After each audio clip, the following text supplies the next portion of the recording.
Hi, everyone. Welcome. It's Wednesday all day, and I'm here with Cassidy. Hi, Cassidy.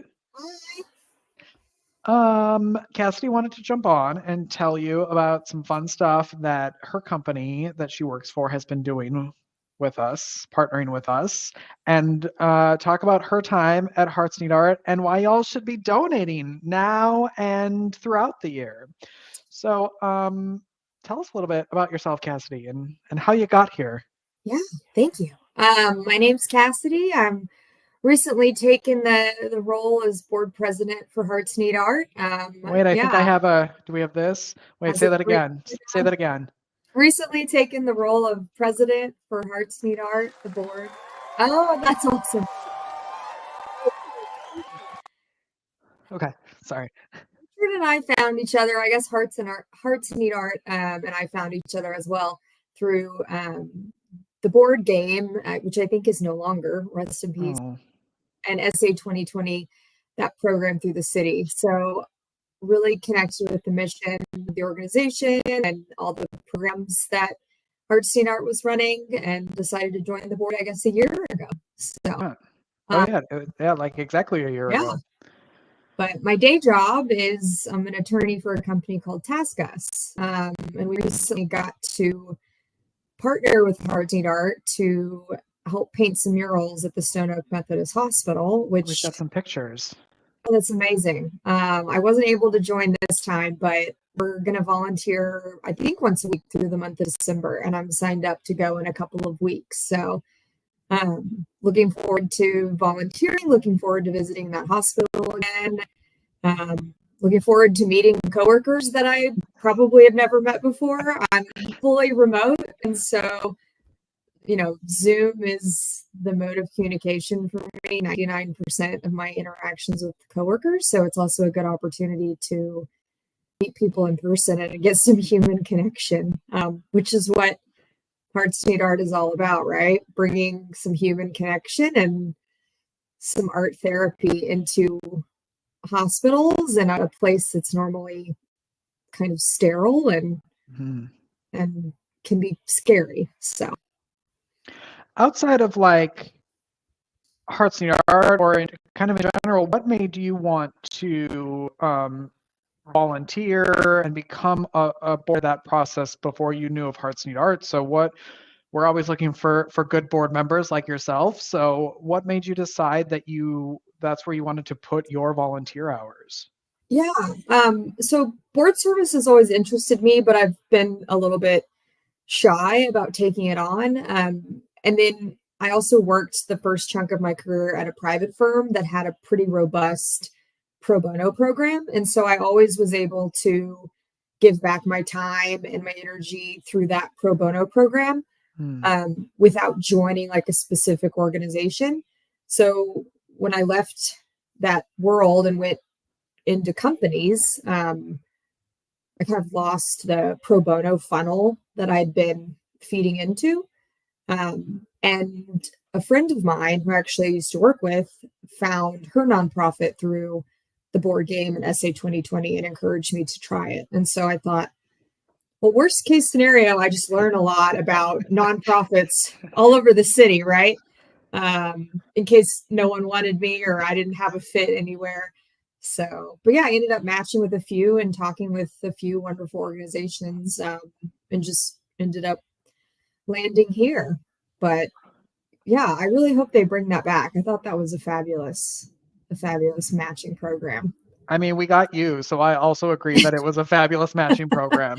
Thank you. You've been a great addition. What have you learned in the world of nonprofits and board service over the last year? Oh my gosh. Yeah, a ton. It's a 3-hour long live stream, everyone. Yeah, Get I ready. know. Well, first of all, the way they're set up, right? The nonprofit structure. I've never worked with a company with that sort of setup. Obviously my background is not finance, but just learning how the organization is set up and like what rules are attached to that nonprofit status. It's a little bit overwhelming.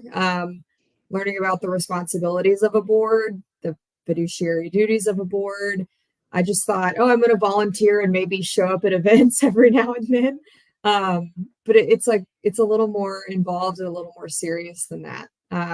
You really have to put like a business hat on as well when you're in meetings, because you're on the board, like you're responsible for, at the end of the day, like the overall health and decision making of the organization. So I think I'm also kind of learning a lot about the business aspect of being involved as well. So that's been interesting to me.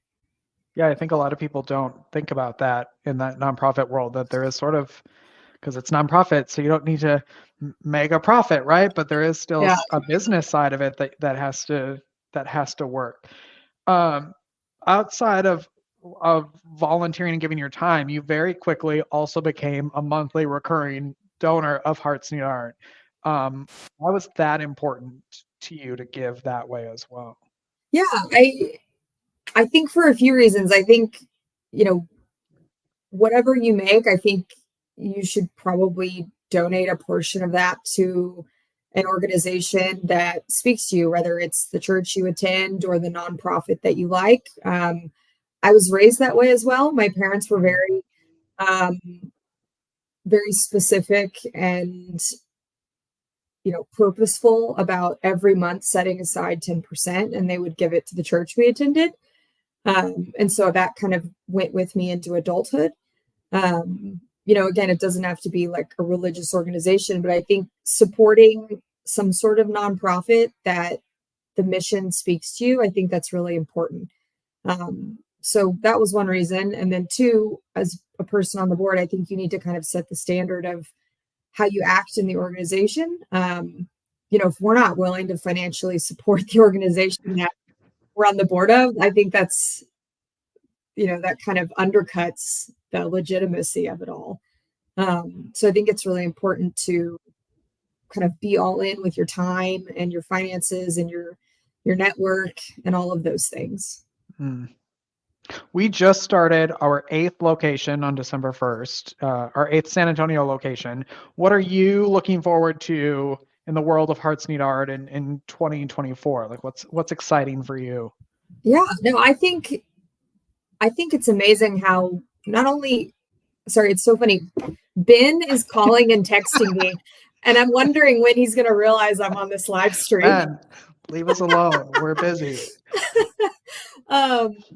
Sorry, I'm like, gotta get back on my question. So I think something we've been really good about is purposeful expansion, right? And being mindful of the fact that we want to expand, but we don't want to expand at the expense of the program or the quality of programming. And I think that's something we've been really good at recently because, frankly, I think if we wanted to, we could just like cast a huge net across the US and probably get a lot of bites. But ramping something like this up, I think doing it purposefully and in a community like San Antonio is much more responsible. So I'm looking forward to growth, but I'm also really proud of us for growing intentionally in the way that we are. So, yeah. But I love the Methodist partnership, and I think that's been excellent for everybody. So shout out to Methodist. Thank you. We love you. Yes. As people, there are a ton of places like you were talking about that you can donate to, and this is a big time of year that people are kind of looking to do that specifically. What would you say are some benefits to people donating to Hearts Need Art? Yeah, I think a few things. I think we're always looking for volunteers. So like if you want to check to see what your money's doing, like come on by, basically, right? We have like a pretty open door policy. So if you're someone that just is a little bit skeptical about nonprofits and how this works financially, the ability to vet us and attend a volunteer event, or even if you don't want to attend a volunteer event, you can walk into Stone Oak Methodist Hospital right now and see a mural on the wall, right? Like we're pretty visible that way in the hospitals where we serve. And I think another reason is just the mission that we do. I think I think Hearts Need Art's mission is fairly niche, right? Like we serve a very specific group of people, right? Basically, adults in hospitals, their caregivers, nurses, doctors, staff, and family members, um, who are basically stuck in hospitals for an extended or long period of time. So that's a fairly niche mission, but I think an important one because, part of the reason the organization spoke to me was I spent maybe 4 or 5 days in a row in a hospital, um, working from the waiting room while my grandfather had like a massive valve replacement on his heart. And it's both literally and figuratively a cold place, right? They're always like 15 degrees. And then it's clean and it's sterile as you want your hospitals to be. But that all feeds into this just like negative emotion around your concern for your loved one. I'm not a doctor or medical professional, so I don't know what's going on around me. Are these beeps bad on this machine? Are these beeps good? So just bringing like a little drop of joy, whether it be a mural painting, music, art project, poems, writing, whatever it is, I think is an excellent mission and something that benefits people like in real life. So you just became our interim board president. Sorry. Let me try that again. You just became our interim board president. Yeah. Oh, thank you. How does that make you feel? You've been here for a year. A lot has happened in the last year. And how does that put any pressure on you? Is that like, oh my gosh, is there any honor in that? Is there what does that feel? All of the above. I'm obviously very appreciative that everyone trusted me enough to say sure. But I also think that I have a little bit of imposter syndrome going on because, this is the first board I've served on and I've been doing it a year. That being said, I think I've learned an immense amount in the last year, just from being on the board, attending our consulting workshop, basically like a crash course in board service, which was eye-opening. So yeah, I think everyone deals with a little bit of imposter syndrome, right? Whether it's like at your job, in your hobby, at your nonprofit. So I think just like being bold and saying yes to opportunities, like there's no harm in that, and having like the rest of the board support me also, right? Because I don't know everything. I'm not going to know everything, but having a board that will give you candid advice, will help you make decisions, will like call you when they think you're wrong. I think that's really important. Yeah. So this started out as like a, hey, Cassidy, can you jump on and like talk about donations? But it has turned into kind of like, because board service is a huge for nonprofits and, recruiting really good board members is important. So if you're out there thinking like, well, maybe I want to be a part of that and how, and, you want to do more than just look at our wish list and send some art supplies or give a donation. Board service is a great way to do that. And our application is always on our website, heartsneedart.org.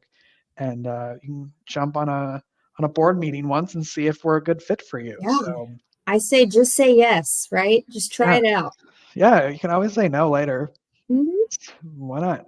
It's a small 2-year commitment. That's it. 24 meetings out of your life. That's it. Yeah. But yeah, I don't think anyone should let like the fear of never having done something before, right? So yeah. I mean, that goes with board service down to life painting, like we hear that all the time in the hospital. I've never done that before. I haven't done it in forever and I'm not good at it. We'll try it and see what happens. Yeah.